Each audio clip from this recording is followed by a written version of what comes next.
Hi, how are you?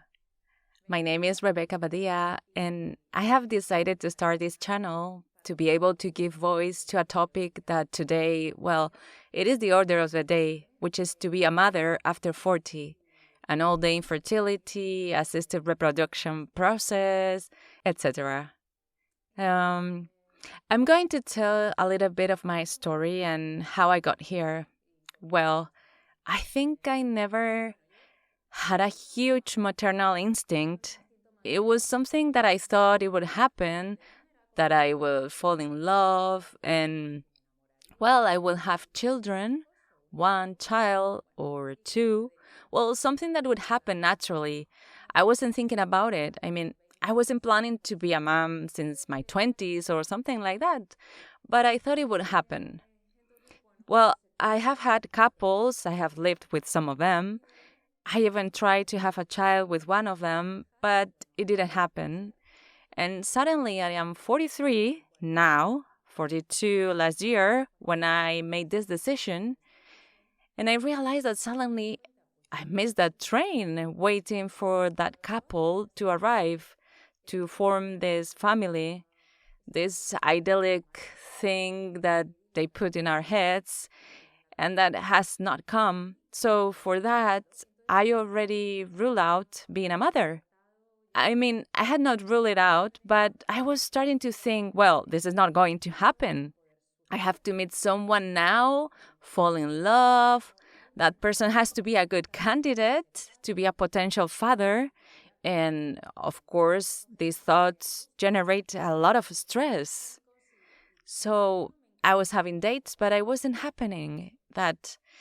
So the last year, suddenly I was thinking, well, I work from home. I have enough free time.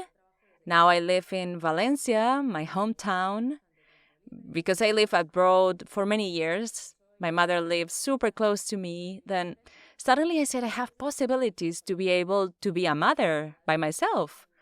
Why am I here waiting to find the man of my life for this to happen? Because it's not going to happen. So I started to get information about what I could do. 7 years ago, I was diagnosed with multiple sclerosis, and this is under control. Everything is stable and fine. But with MS, it is not recommended to take hormones because these cycles to stimulate the ovaries and such things, well, it is not highly recommended because these hormonal imbalances can give you an outbreak. So I had always thought IVF treatments was ruled out for me. Then last year, I decided to sign up for a mandatory talk information for the adoption process. I went last December and, well, I left quite disappointed because the first thing they said that now they're starting to give children to families who had signed up 10 years ago. I said, wow, so I will have to wait until my 50s or something to have a child. Also, it cannot be an age difference higher than 45 years between you and the child. Obviously, it won't be a baby. Well, and the only way to speed up the process it was that you were willing to adopt children with some type of disability, with syndromes, several siblings, older kids, and of course, that is okay. And I really thought about it at that moment, but then I decided that that wasn't for me at this time of my life. It would be so much difficult being a single mom like that. I didn't see myself like that. So I felt quite discouraged. And I said, damn, there won't be any way to be able to get pregnant without getting hormones. Well, then I asked at several clinics. I went to a couple of them. Then they did tell me there is the insemination with your natural cycle. That is when they put the sperm inside of you. With my own eggs, I will have 6% of possibility on a natural cycle to get pregnant. And of course, thinking how expensive it is, you think, wow, so I have little chance. It's almost as if I sleep with someone one night and get pregnant.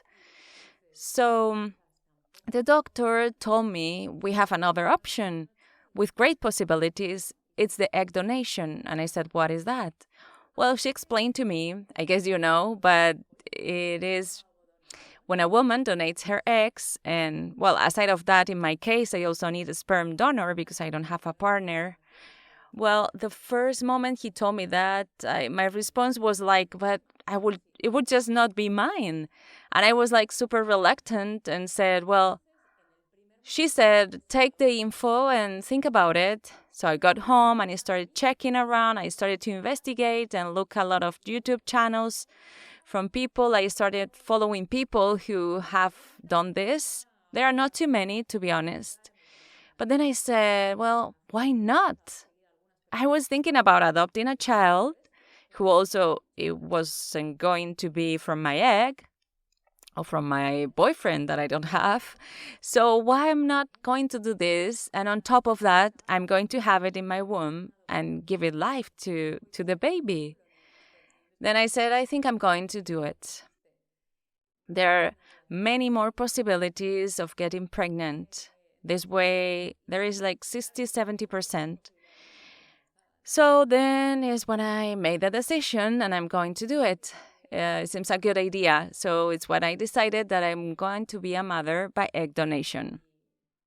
So what happened is that it's been a couple of months since I decided and started the whole process of, well, from the clinic to make all the blood tests and checkups and see a lot of things.